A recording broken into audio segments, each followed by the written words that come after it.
42 বছরের পিতৃদেবকে কেড়ে নিল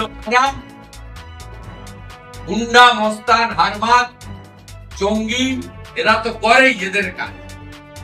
আমাদের ট্যাক্সের পয়সায় বেতন পাওয়া পুলিশ পশ্চিমবঙ্গ যে রসাতলের একদম শেষ খাদের কিনারায় চলে গেছে, শেষ হয়ে গেছে, ধ্বংস হয়ে গেছে। আপনাদের মাধ্যমে যারা ভাতার জন্য, যারা অন্য কিছু প্রলোভনে পড়ে তৃণমূল কংগ্রেসকে ভোট দিয়েছেন, বিশেষ করে মুসলমানরা দল বেঁধে ভোট দিয়েছেন, তাদেরকে বলবো কাদেরকে আপনারা ভোট দিয়ে জিতিয়েছেন।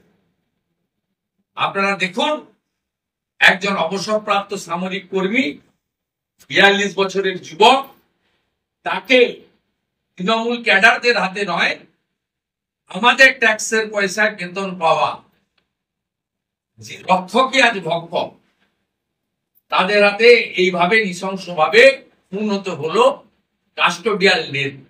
সঞ্জয় বেরার নামে বিগত দিনে কোনো অভিযোগ, কোনো একটাও কেস, তার কোনো রেকর্ড নেই। কারণ একজন এক্স সার্ভিসম্যান তার জীবনের 15 থেকে 20 বছর দেশের জন্য তিনি দিয়ে এসেছেন।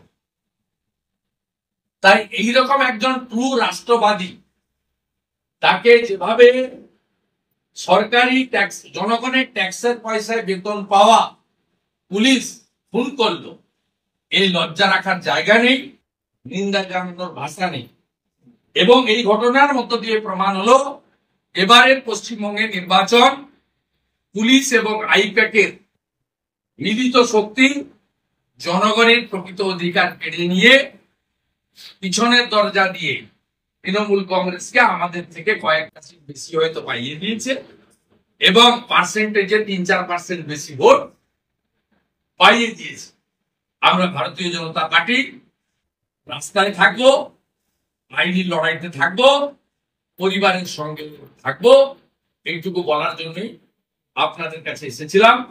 এবং ক্লাস 7-এর এই যে ছাত্রটি, এই যে ছোট্ট শিশুটি, এই যে নাবালক শিশু পুত্রটি, আজকে তার এই বয়সে পিতৃহারা হলেন। আমি মনে করি এর সমূহ দায়িত্ব রাজ্যের মুখ্যমন্ত্রী মমতা ব্যানার্জি। এই ছোট্ট বাচ্চাটির তার 42 বছরের পিতৃদেবকে কেড়ে নিল গুন্ডা, মস্তান, হারমাদ, জঙ্গি, এরা তো করেই এদের কাজ। আমাদের ট্যাক্সের পয়সায় বেতন পাওয়া পুলিশ পশ্চিমবঙ্গ যে রসাতলের একদম শেষ খাদের কিনারায় চলে গেছে, শেষ হয়ে গেছে, ধ্বংস হয়ে গেছে। এই বাচ্চাটির মুখ তার আরেকটি প্রকৃষ্ট উদাহরণ। দোকান কাটা এই রাজ্যের মুখ্যমন্ত্রী, তার যদি লজ্জা থাকে এই পুলিশগুলোকে সাসপেন্ড করে কাস্টডিতে নিয়ে তিনি প্রকৃত রাজধর্ম পালন করেন, এটা প্রমাণ করুন। এই চ্যালেঞ্জ বিরোধী দল নেতা অনেক কাছে। আপনি বলছেন সঞ্জয় বেরা আমাদের সমর্থক, তৃণমূল অভিযোগ করছেন কোনো রাজনীতি করেন, বাড়ির লোক বলবেন, আমি কেন বলতে হবে? আপনি ওর বুথে গিয়ে দেখে আসুন। ভারতীয় জনতা পার্টির মিছিল মিটিংয়ে অংশগ্রহণ করেছে, কত ছবি নেবেন আপনি, পরে এসে নিয়ে যাবেন জেলা প্রেসিডেন্ট। চোর তৃণমূলের লোকেদের সার্টিফিকেট আর ওদের প্রশ্ন আমাদের করার দরকার। ওনার স্ত্রী কলকাতার হাইকোর্টে, আর ওনার পুরো পরিবার আমাদের সঙ্গে।